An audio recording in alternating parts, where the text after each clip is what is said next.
के बाद एक ब्रीफिंग भी, और अभी भी अपने दफ्तर में प्रधानमंत्री नरेंद्र मोदी ने ये बताया जा रहा है कि एक महत्वपूर्ण बैठक ली है ऑफिसर्स के साथ और उसमें भी आवश्यक दिशा निर्देश दिए गए हैं। ये बैठकें पूरे दिन चली हैं। ये बैठकें क्या बता रही हैं? ये बैठकें लगातार हो रही हैं। क्यों हो रही हैं इतनी बैठकें? ये भी जरा समझने की कोशिश करते हैं। गौरव, आपके साथ शुरुआत। जी दिनेश, बहुत बहुत धन्यवाद। देखिए, जब हम लड़ाई लड़ते हैं तो कहते हैं कि होल ऑफ नेशन अप्रोच, यानी कि जब लड़ती है तो फिर पूरी, जिसको कहते हैं देश लड़ता है, सिर्फ फौज नहीं लड़ती।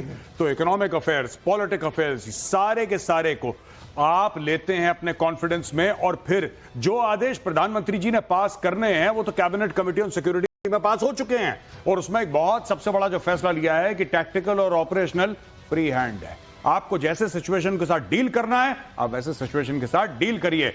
Army chief, navy chief, air chief, CDS, एक एक के बाद सब लोग वहां पे थे और सबको बोला गया था कि अब आपको हम सौंप रहे हैं, आप डिसीजन लीजिए, जहां ठोकना है पाकिस्तान को वहां। ये जो पहले हुआ, मसलन 65 में हुआ, 71 में हुआ, करगिल के समय में हुआ, बैठकों के हिसाब से इस बार क्या यूनिक लग रहा है? देखिए, मैं कहीं और भी डिस्कस कर रहा था, मित्रों के साथ बैठा हुआ था, कि मैंने इतनी जल्दी कैबिनेट कमेटी ऑन सिक्योरिटी की 2 मीटिंग नहीं देखी इतनी जल्दी। पहली मीटिंग में उन्होंने जायजा लिया कि हुआ क्या है, आप बताइए, आपके पास क्या इंफॉर्मेशन है। आपके रेडियो इंटरसेप्ट होंगे, आपके सैटेलाइट फोन इंटरसेप्ट होंगे, आपकी ड्रोन की फुटेज होगी, आपकी इंटेलिजेंस की खबरें होंगी। वहां पे डोवाल साहब यही ब्रीफ कर रहे हैं उनको कि सर ये पूरा हुआ है। आर्मी चीफ ने बताया साहब ये हुआ है, और ये सब लोग वहीं पे थे। जैसे आर्मी चीफ वगैरह अगर अगले कमरे में है, यहां पे कैबिनेट कमेटी ऑन सिक्योरिटी की ये ब्रीफिंग चल रही थी कि साहब ये हुआ है। उसके बाद दूसरी मीटिंग में ये निर्देश पास कर दिए गए कि आपको फ्री हैंड है, ये डिसीजन है आपका, अब उसको एग्जीक्यूट करना है, अब उसको इंप्लीमेंट करना है। क्योंकि हम एज अ लेमैन तो ये समझते हैं कि हिंद की फौज के हाथ हमेशा खुले होते हैं कि वो दुश्मन की कॉलर पकड़कर हिसाब ले सके। फ्री हैंड दिए जाने का इसका अनाउंसमेंट का मतलब क्या है, वो भी आज जरा समझेंगे। श्रीवास्तव सर, आपके पास आने वाला हूं। ये खबर देख लीजिए, पहले पीएम मोदी की 1 घंटे 4 मीटिंग, हिल गया पाकिस्तान। अमित शाह, राजनाथ और डोवाल के साथ निर्णायक मंथन।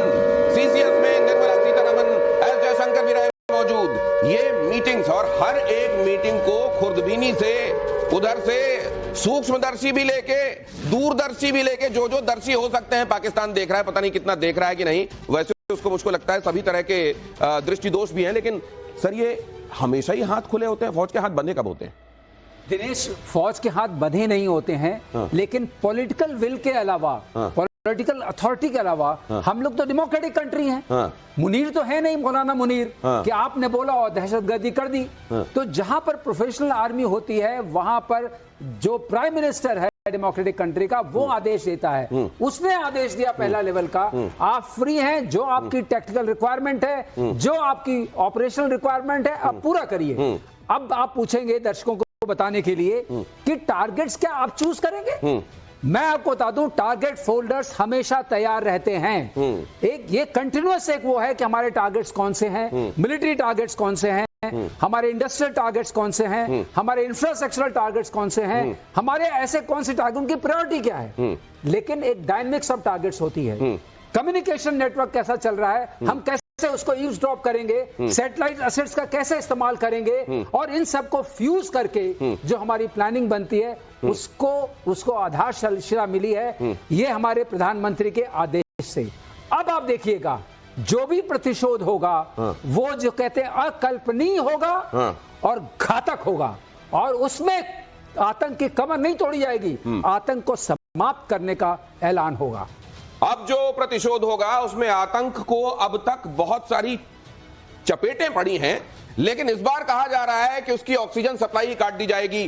क्या ये पूरे तौर पर मुमकिन है, या ये बहुत ऑप्टिमिस्टिक सिनेरियो होगा? अगर होता है तो इसको किस तरीके से देखा जाना चाहिए ये भी। लेकिन एक साथ ये जो गौरव कह रहे हैं कि हफ्ते भर के अंदर अंदर आपको 2 सीसीएस देखने को मिली, ऐसा अनयूजुअल है।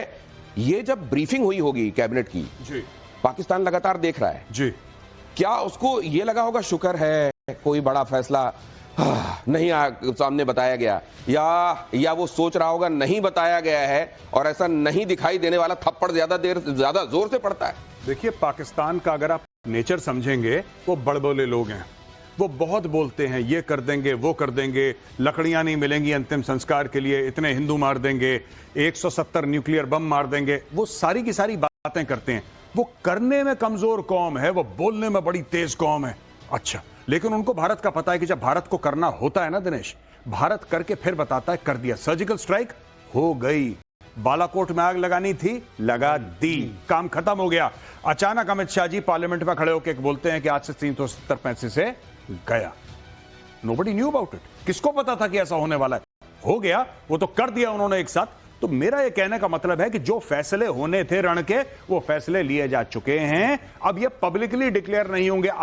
कई लोगों ने मुझसे पूछा, आज भी पूछा, और अभी 20-25 मिनट पहले फोन आ रहे हैं कि मेजर साहब ऐसा कुछ तो डिक्लेयर नहीं करा सरकार ने, अब लड़ाई कैसे होगी? हम तो ये सोच रहे थे कि सरकार बड़ी घोषणा से लड़ाई नहीं होती, लड़ाई से होती है, लड़ने से होती है। वो काम शुरू हो गया है, आप खुद अपने सामने देखेंगे। ये जो है ना, ये एंटी क्लाइमैक्स जो आपको फील हुआ है कि भाई ये इन्होंने तो कुछ बोला ही नहीं, अश्विनी वैष्णव। आपको क्या लगता है 25 करोड़ पाकिस्तानी आवाम देख रही होगी टीवी कि अब क्या बोलेंगे ये, अब क्या बोलेंगे, अब क्या? क्योंकि उनकी किस्मत का फैसला होना है, हमारी नहीं, और उनकी किस्मत का फैसला हम लोग कर चुके हैं। उनकी किस्मत का फैसला हो गया है, कुंडली लिखी जा चुकी है, बांची भी जाएगी। इधर पंडित जी बांचेंगे, जरा ध्यान से सीमा पर देखिएगा उस समय क्या हलचल होती है। लेकिन हमले के डर से पाकिस्तान में दहशत। शहबाज ने आतंकवादियों को बंकर में छिपाया। आतंकी हाफिज सईद, मसूद अजहर अंडरग्राउंड। शहबाज ने दोनों को अज्ञात लोकेशन पर भेजा। पहले जेल बदली गई और अब बताया जा रहा है कि अज्ञात लोकेशन पर भेज दिया गया। आतंकवादियों की बार बार लोकेशन चेंज की जा रही है। मुझे लगता है मेजर, आप लगातार ये कह रहे हैं जी कि उनको मारने से कुछ नहीं होगा, जाके असीम मुनीर को पकड़ो जी, और ये बार बार उनकी लोकेशन बदल बदल कर ये दिखा रहे हैं, नहीं नहीं इन्हीं को पकड़ना, इन्हीं को मारना, भाई उसको छोड़ देना। मुझको लग रहा है ये वही करने में लगे हुए हैं। ये इनके एक्चुअली जैसे कि हर एक फौज की रेजिमेंट होती है ना, ये लश्कर तैयबा भी इस पाकिस्तानी आर्मी की एक रेजिमेंट है, वैसे ही है। उनको इतनी ही इज्जत मिलती है। वो पूरे पाकिस्तानी आर्मी के एसेट्स यूज करता है, हाफिज सईद उनका हेलीकॉप्टर यूज करता है, उनके ऑफिसर मैसेज यूज करता है, सारा कुछ वो एनमेज्ड है पाकिस्तान आर्मी में। अब जो आपने बात बोली कि भाई ये जो हाफिज सईद है, इसको यहां पे छुपाया, वहां पे छुपाया, इस पाकिस्तान, देखिए पाकिस्तान ने इसको 35 साल जेल की सजा दी थी। आपको भी पता है, आतंकवाद के किस्से में इसको बोला था 35 साल जेल। ये दुनिया भर में दंदनाता फिरता है और दुनिया भर में स्पीचेस देता है। एक हफ्ता पहले इसने स्पीच दी है, 2 दिन बाद पहलगाम के, कि हम ये कर देंगे, हम ये कर देंगे, हम जिहाद लड़ेंगे। तो ये सब होता रहता है पाकिस्तान में, ये उनका दिखावे का मामला है। लेकिन ये सवाल यह है, आसिम मुनीर कहां है? असीम मुनीर कहां है वो, और क्यों उसके जो सैनिक हैं वो न सिर्फ अपनी पोस्ट खाली कर रहे हैं, बताया जा रहा है इंटरनेशनल बॉर्डर के उस तरफ कई जगह पोस्ट ऐसी जहां से वो नदारद हैं, अब सैनिक वहां से भाग गए, वो झंडा भी उतार ले गए। ये शुरू होने से पहले ये हाल है। बिल्कुल सही कहा दिनेश। आसिफ मुनीर आतंकवाद कर सकता है, सोए हुए या ऐसे जो हमारे जिस समय कोई असावधान है हमला कर सकता है, सिविलियंस के ऊपर प्रोफेशनल लड़ाई नहीं लड़ सकता है, क्योंकि जहां उसकी बात शुरू हुई वो गायब हो गया। एक चीज मैं और कह रहा हूं आपसे, आपको शायद पता ही, लोगों को अपने बच्चों को बाहर भेज रहा है, अपने जितने पैसे वैसे हैं उसको बाहर भेज रहा है, वो बाकी